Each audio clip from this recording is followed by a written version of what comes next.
Hey, college football fans, thanks for joining us here at Mary Makes the Call. I'm Mary, and I've been here all season talking about college football. It is Thanksgiving week, so happy Thanksgiving, everyone out there. And as you can see, our mascot is in the Thanksgiving spirit with a turkey on his head and giving some thanks here. Before we move on, say hello to the other turkey who does this show. It's my sister. Hey everybody, welcome back. Here we are at Thanksgiving week. Lots of stuff Mary was talking about, but here's something you probably didn't know. Did you know why the cranberries turn red? Mary, did you know that? No. Because they saw the turkey dressing. All right. Let's talk about last week. We had some major upsets that happened last week. So, first one, top of the list here, is Oklahoma and Alabama. Oklahoma beat Alabama 24-3. Alabama didn't even score a touchdown. We had 3 interceptions. And this is the first time since 2010 that Alabama's had 3 losses in its season. Wow. I know. My God. So they're not doing so great without Nick Saban. But we'll see what happens. Give this other guy a chance. He's hanging in there. The other big upset, Florida beat Ole Miss 24-17. Now that kind of knocks Ole Miss out of the playoff contention. They'll still be bowl eligible, but they're not going to fall out. They've fallen out of the 12 that will compete to go to the national champions. We talked about BYU last week. I said if BYU could get past Arizona State, they could finish off the season strong, but Arizona State ended up beating BYU 28-23. So now BYU's down 2. They've lost 2. Hey Mary, did I ever tell you about the shortest king that ever lived? No. He was 12 inches tall. He was a terrible king, but he was a great ruler.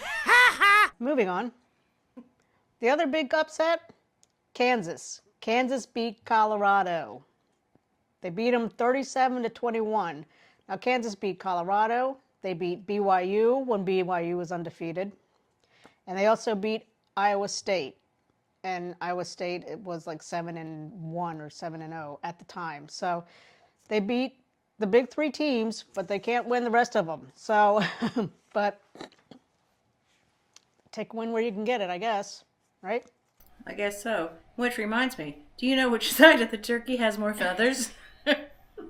It's Thanksgiving after all, Mary. These are my leftover jokes. Which side of the turkey has more feathers? No, I don't know. The outside, of course. Of course. And a few more games that happened last week. We had Indiana. I said if they could get past Ohio State was going to give them their biggest challenge and see if it would prove whether or not Indiana was really worth all the hype. Well, they ended up losing 38-15. And I still think they're worth all the hype, but they have a good, strong team, both offense and defense. I think they'll still be in playoff contention. Penn State beat Minnesota, only by 1 point though, 26-25. They should have. affect their ranking then, if it's only by 1 point? It'll affect their ranking, yeah. Even though they won, but they only won by 1 point, and they should have beat them by more. But we'll see what the selection committee does when they give their this week's rankings. Notre Dame beat Army 49-14. We kind of knew that going in, but I don't know. So those were the big upsets of last week. Now, coming up, it is rivalry week. So we have all the big games. But before I get to that, this is your reminder to hit that like button and hit that subscribe button, please. We're only here for a couple more weeks next week and some bowl games. So it's rivalry week. So that means a lot of interstate competition going on. We have NC State versus North Carolina, Georgia Tech versus Georgia, Arizona State versus Arizona. You see where I'm going with this. So, but there are a couple of matchups here that aren't interstate and are through the roof big time games. And the first one being Ohio State and Michigan. So, Laura, this game is known as the game. You don't even have to mention the names. All you have to do is talk about the game. And They'll know it's the two teams? yes. Okay. And Michigan refers to Ohio as a team down south, and Ohio State refers to Michigan as the team up north. That team up north, they don't say each other's names, so let's hope I got my geography right. I think that's correct. So, but that is going to be the big game. It happens every weekend on Thanksgiving weekend. Michigan is not having a great season, but Ohio State's on fire, so pretty much think Ohio State's going to take this game. But that is the big game that's happening this weekend. The other big game, Notre Dame at USC. Now, that's not obviously an interstate or even close to each other. Notre Dame's in Indiana, USC's in Southern California. But they are a big rivalry game. Have you ever heard of the Bush Push, Laura? I have not.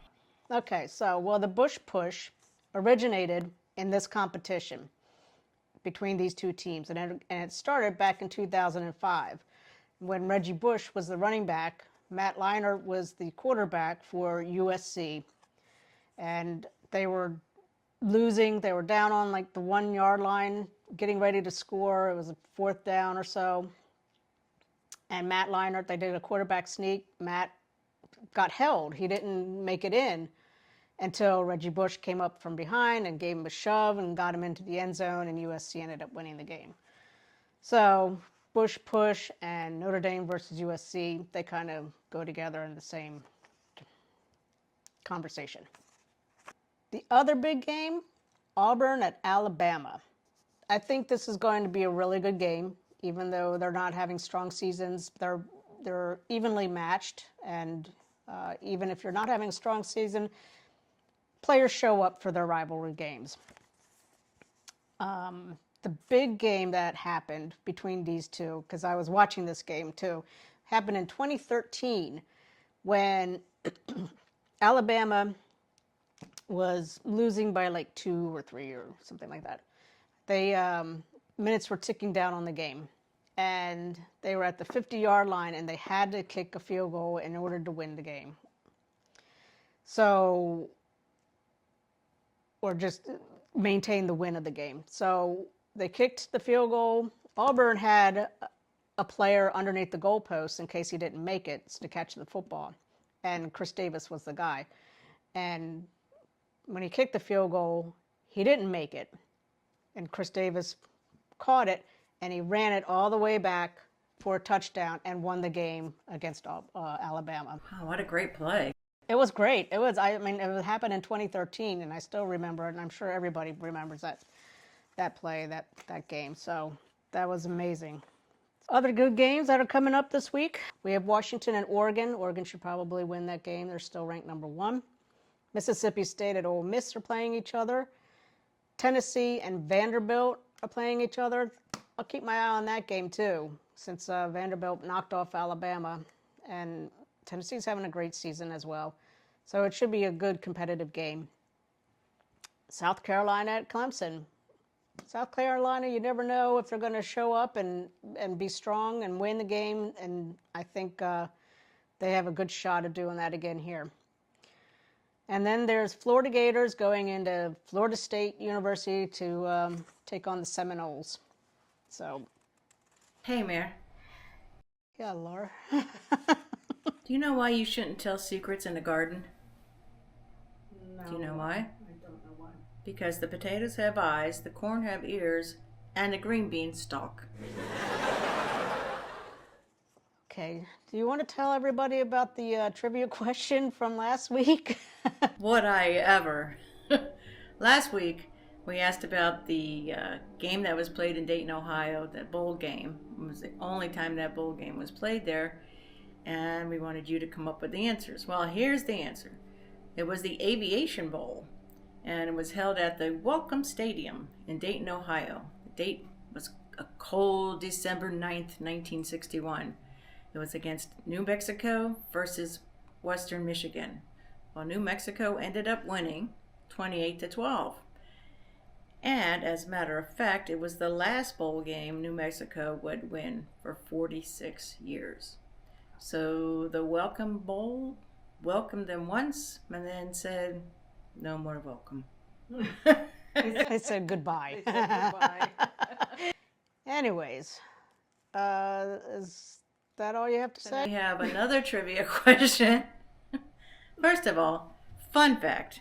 College football cheerleading began in the 1880s with an all-male pep squad. It wasn't until 1923 that women were allowed to cheer, and the first female cheerleaders were at the University of Minnesota.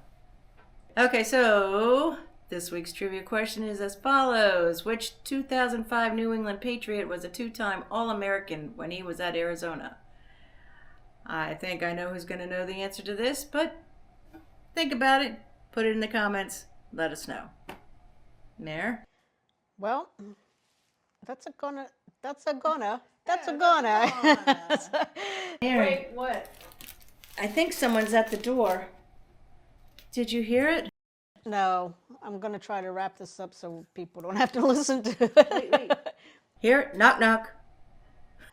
Who's there? Mustache. Mustache who? I mustache you to carve the turkey. And on that note, happy Thanksgiving, everybody.